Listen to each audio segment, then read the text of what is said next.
the Brown boys, the Brown boys, the Brown boys, we the Brown boys, the Brown boys, we the Brown boys. So when they say mandatory life, they do mean life, right? Because I don't understand when these guys say it ain't over yet and I'll be back and hold on tight. Like, what the hell they be meaning? Like, I know in other states something can happen in your case or whatever, but in Florida, I thought when they say life or mandatory life, they meant life. They don't mean 20 years and then you get a parole board. Unless there's a break in the case, I thought that's you gonna leave there in a pine box. Which one is it? That's desperation talk? Oh. Yeah, they be like, hold on, hold me down, you know what I'm saying? Don't forget about me. Why not?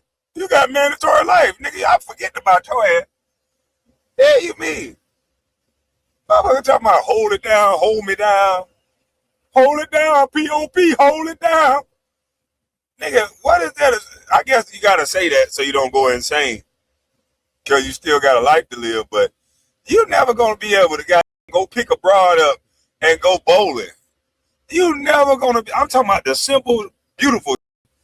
You never gonna be able to tell a woman to go ahead and get the prettiest you feel, baby. Go ahead and get the prettiest and as sexy as you can get, baby. And I'm coming to pick you up and we're gonna go bowling, baby. We're gonna go to the movies. You know what I mean? We're going out for a nice meal and then I'm coming home to try to break the box screen, baby. He ain't never gonna be able to say that no more. Hell no. That's enough punishment for me. Hell to the no, man. That's crazy. That nigga gotta ask the guard when the shower. Man, ain't no way in the hell, man. Ain't gonna never have no grandkids to bounce on his knee. Yep, no kids. He'll never have his own bloodline. I don't think he had a kid, so, and not that it would be a good thing to have a dad doing life, but I'm just saying his bloodline stopped. He'll never have nobody. There would be no other little Gatlin or whatever to get it right and right his wrong. Like, that's crazy. All of this over trying to get clout from another man. This where clout gets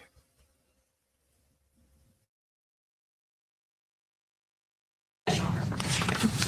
All right, as to Davion Murphy, the first degree murder is mandatory life. Are there any minimums that apply to him?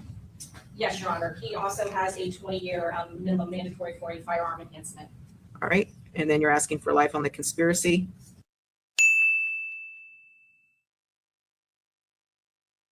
I don't know about nobody else, but I don't want to be locked up with no nigga like this. That just smiling and licking his lips with life.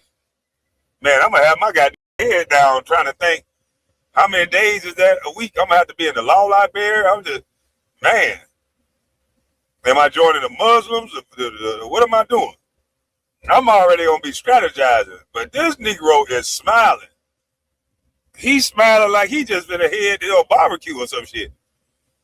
He looking like it's some holes over there, boy. Ooh, shit. Like, what is this nigga looking at? Yeah, he scared me. I ain't gonna lie. I don't want to be locked up with nobody like this here. This boy here's something serious. You got a life sentence. You up here smirking and smiling in the courtroom like you on the block. Yeah, he too real. Yes, Your Honor. And then on the attempted murders in the second degree, are there also 20-year minimums on Look at that nigga, man. Look at him. Yes. And then you're asking for 30? We're asking for a life sentence. He actually is raised to a life sentence because of his gang enhancement. Okay.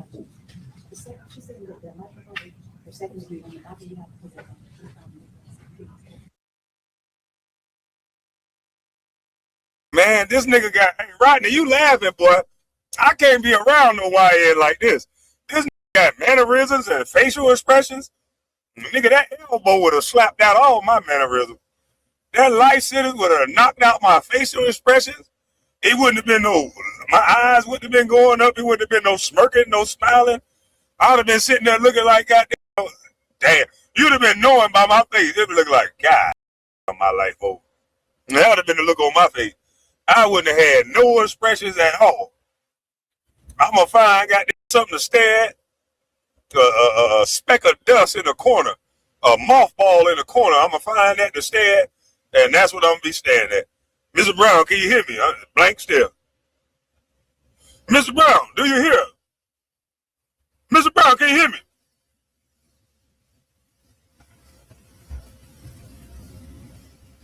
I don't hear shit. I'd have been just staring off into the abyss, boy. Hell no. This boy here smiling and shit. Eyes going up and down. You got an elbow, son. You state property forever. Ain't nobody getting your body back. They gonna goddamn put you in one of them pine boxes and you gonna be on state property. Hell to the no, man. What are we smiling at? Somebody need to go and tell him the gravity of what the hell he's facing, because I don't think he understands it. I really don't. I don't think he knows the gravity of his situation, being that he's smiling right now. Like, damn. Yeah, he state property, just like Beanie Siegel them say. Showing up here. Excuse me. He seemed oblivious to me too. I don't think he know the ramifications of what he's faced with. No, what she's saying is the jury found a gang enhancement, so it gets bumped up. Okay. It says second degree felony. What the clerk was asking me, it says second degree felony on the docket, but you're saying because of the gang membership that bumps him up to life. Yes, Your Honor. Okay. And the firearm enhancement. There I are see. two that apply to him. Okay. All right, and you're asking for those to run concurrent? Yes, Your Honor. Then as to Rashad Murphy on count one, it's mandatory life, and is that also a 20-year man? Yes, Your Honor. And then on the conspiracy, you're asking for life, correct? Yes, Your Honor. And then are there 20-year min-mans on the attempted murders on all of those counts? Yes, for Mr. Rashad Murphy, there were jury findings for the firearm. And due to the gang enhancements, is he also looking at life on those? He is. And that's what you're asking for? Yes, Your Honor. Okay. Does anyone disagree that those are the maximum penalty? Salute to you, Russ. But nah, Russ, them L7 squares are the ones that's trigger Tachi and everybody. They are the ones that's listening to that rap music, getting indoctrinated by that shit, and they busting your ass, boy. Them L7, most of the dudes from the suburbs are the ones that you would think that really ain't supposed to be with the shit. Boy, don't tell them that. The boys from the hoods will fight you sometimes. When they build a reputation, they'll drop that gun and put paws on you. You seen King Von, he dropped that gun and tried to put paws on somebody. But I'm telling you, them little L7s, them little motherfuckers ain't playing. You can't disrespect them like that because they trying to prove that they not. And they gonna be the ones that'll go there. They gonna go there quick. Yeah, they say King Von could fight. I just used him as an example because he's a guy that'll bust that tool. But he put down the tool to fight. Most of these L7s, they ain't gonna never fight. They just gonna bust that tool. Von was street all the way through. He'll go to jail and do his time, fight in there, get out, bust his gun, go to jail. Like, he was just a street cat in that cycle. These other cats ain't like that. That's what I'm saying. Them L7s, they not gonna do that. They don't want to take no time. They don't want to fight. They just shoot. They will shoot your ass. 113 pounds soaking wet. They will shoot. And minimum mandatories that apply for each of the defendants. Okay. Okay. All right. Very good. Anything else you'd like to say prior to sentencing? Yeah, Your Honor. All right, Mr. Gonzalez, anything else that you or your client would like to say prior to sentencing, or any other individuals that would like to speak? Nothing further. Okay. Mr. Wise, anything further from your client or from anyone else?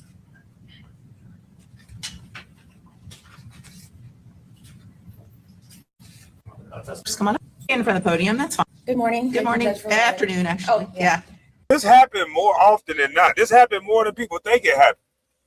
Another kid got a life sentence that was hanging with King Von. He used to be a rapper. I showed this to y'all the other day. These dudes that they listen to this music, they get indoctrinated, and they going from no crimes, never being in trouble, to busting their gun multiple times. Hold on, let me go past this. Because this is his grandma. And look, this way he getting all his... Instead of not going past his grandma, I wanted to play this because she came up here and basically made all the excuses that he made. And more often than not, it's the females in these kids' life that don't tell them the truth. A man would have told him straight up and down, boy, your ass going to jail. The excuses that these women are making for him is a shame. This boy is in jail because he lacks accountability. His grandmother, his mother get up there and has zero accountability. His grandmother get up here and do the same thing. So you can see why this boy has no accountability, because the men in this young man's life, the mother wouldn't even let them discipline this boy. So this is a boy that I think has the mindset of a female. Females can get away with what boys can't. Females are going to get the benefit of the doubt. This young man wants the benefit of the doubt like a female. And with males, we know you only get one shot. You don't get no takebacks. If you out here shooting in the streets in Florida and Texas and certain states that don't play that, you already know that come with a life sentence. And a father would tell you that right off the rip. Ain't no playing with you, boy. If you don't listen, your ass going to prison. What did T.I. say after King kept up? Hey, look here, man. I tried to talk to this boy over and over again. His ass going to jail. That's what T.I. said. I'm not going to keep talking to this boy. I done told him. His ass going to jail. That's what's going to have to teach him. You got to be honest. But watch what his grandma get up here and do.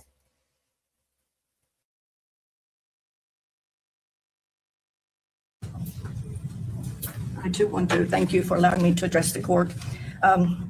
This tragic event occurred when Sean was barely 18 years old, and this is a time when the prefrontal cortex of the brain is not fully developed. This development doesn't complete itself until they're at least 25. And this is the area of the brain that controls impulses, and risky behavior is part of the immature brain. They have a heightened drive for risky behavior. Logic is emotions and impulses are their first priority, and logic is the second one.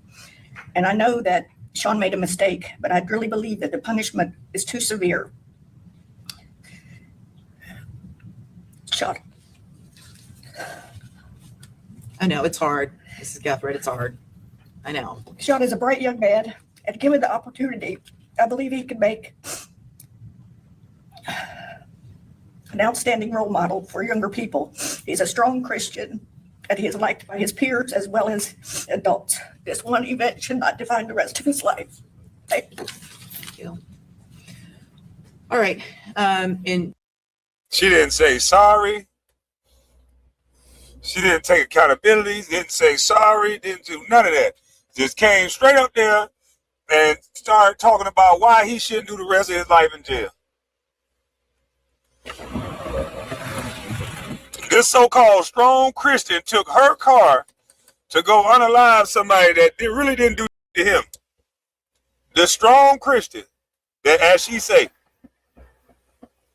not I apologize to the family, not my condolences, not I'm sorry that my son ran astray, my grandson. None of that. Just straight up, let me just lay some mitigating factors out there. His brain wasn't fully developed. He was young, so he was seeking a thrill. And at that time, thrilling is killing. And so, yeah, he was running around with an AK and AR-15 allegedly. And yeah, that was fun to him, chasing another man around, location to location, trying to unalive him. Yeah, he had a great time. What the? And you wonder why this boy don't have no accountability when you have a grandmother who is trying to grieve the loss of her son, her grandson, but he's still alive. While there's other people grieving the loss of their son who's no longer around, who nobody can go pull up on, who nobody can go write a letter to. She wants us to feel sorry for this young man making a choice. This is a shame. This is an absolute shame. And until this young man, if he ever want to get an opportunity to get a chance to get out of jail, first of all, he should have took a plea. But if he ever want an opportunity to get a chance to get out of jail, it's going to start with admitting you're wrong. You can't keep sounding like the world owe you something. You made it a choice to go out here and say, fuck my good upbringing. I want to be a thug. And so, no, I don't feel sorry for you. I don't.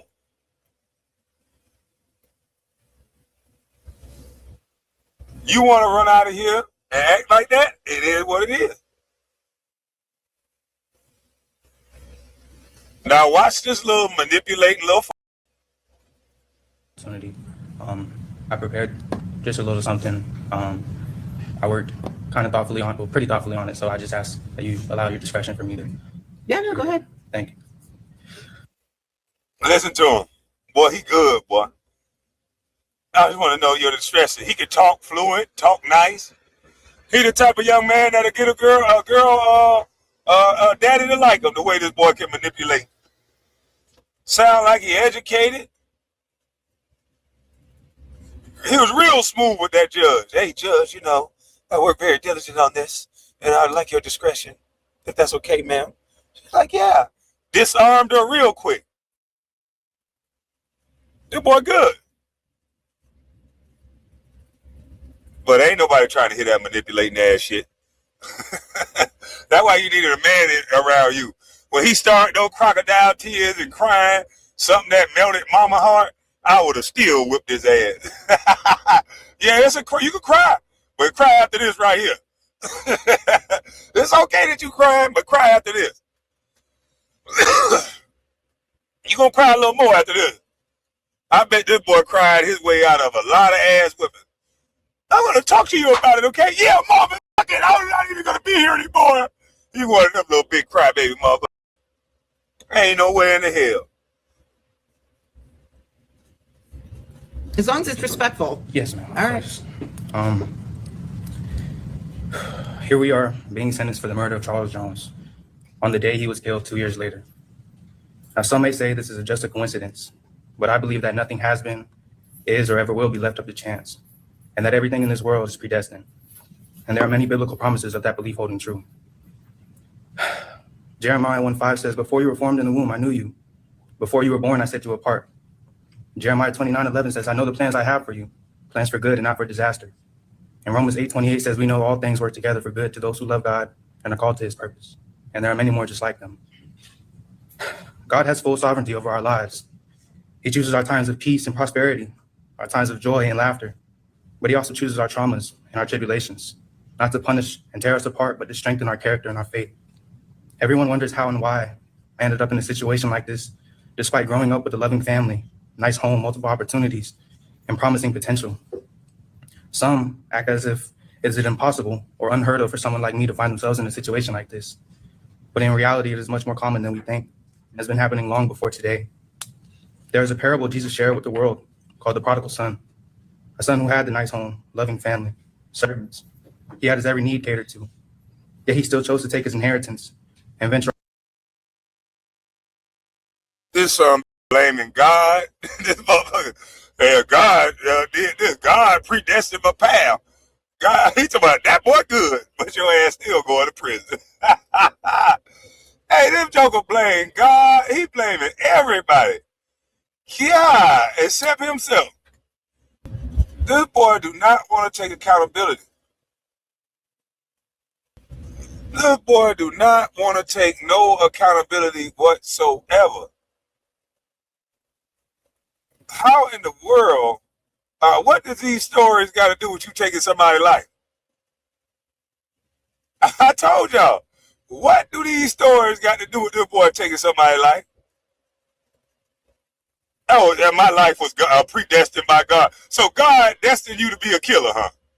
You were predestined to be a killer. You think they want to hear this shit? You know, they say your steps were ordered and everything was predetermined. Out the womb, you were supposed to be a killer, huh? Well, that settles it. Go sit your ass down and get ready to do life then. That settles it. You were predestined to be a killer. Lack of zero accountability from this little. This boy is a piece of shit. He's steady trying to manipulate to save his own neck. He don't take no accountability. A part of you being a Christian, you little fucker, is saying, I'm sorry. I repent for my sins. I committed one of the deadly sins. I unalived somebody. I am so sorry. I pray forgiveness. I beg forgiveness from the family. How about saying that? That nigga want to come up here sounding so elegant, quoting Bible scriptures and shit to try to make him look like he ain't as bad as we think he is. Man, this boy ain't shit. This is a manipulative little. He ain't begged for forgiveness yet. Grandma come up here and talk about why he shouldn't be locked away for life. He coming up here trying to sound good, trying not to get locked away for life. Well, your ass still gonna be locked away for life. How about that? That shit crazy. We supposed to believe you sorry though, when you won't even say it. We supposed to believe he's sorry when he won't even say he's sorry. We get it, dog. You don't want to do life. We get it. I wouldn't want to do life either.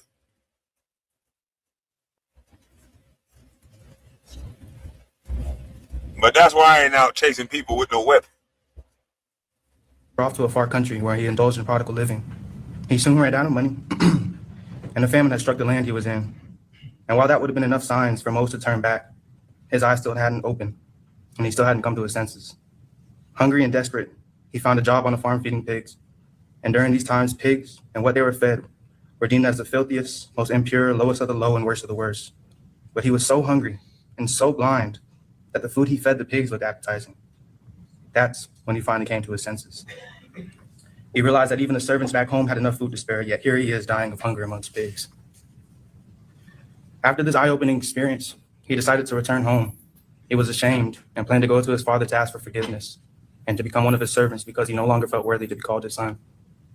But when he returned, his father embraced him with love and compassion, dressed him in the finest clothes and jewels, and celebrated his son's return with a feast, exclaiming, "This son of mine was dead and has come back to life. He was lost and is now found." It is not uncommon for good young men who come from good families to get lost in this world. But discontentment. Look here, you fake ass Shakespeare. Thou thee, thou dost. Shut your ass up and get in that cell. Nobody don't want to hear that shit now. You should have been writing essays in college right now. But now you write essays to the judge. Because Shorty want to be, someday want to be. Shorty going to be a thug. We don't want to hear that shit. You want to be a thug. That's what come with it. Thugs don't write no motherfucking essays. Rip that paper up, break the pen, throw the podium down, and go out like a real one. We don't want to hear no motherfucking essays from no murderer. Not no real one. Don't be phony now. How y'all young boys say, keep that same energy. Keep that same energy, real one. No, we don't want to hear this bull. I want you to keep your chin up, chest out. You know what I mean? Keep your chin up, chest out, gangster. No. I don't accept this type of gangster. Put your chin up, chest out, boy. That nigga want to write. He want to turn into Shakespeare and want to write goddamn essays now. Well, you should have been writing essays in college. No, we ain't trying to hear it now, buddy. You lost your chance to write essays. Yeah, you lost your chance to write essays. So go on in there and get ready for that time, boy.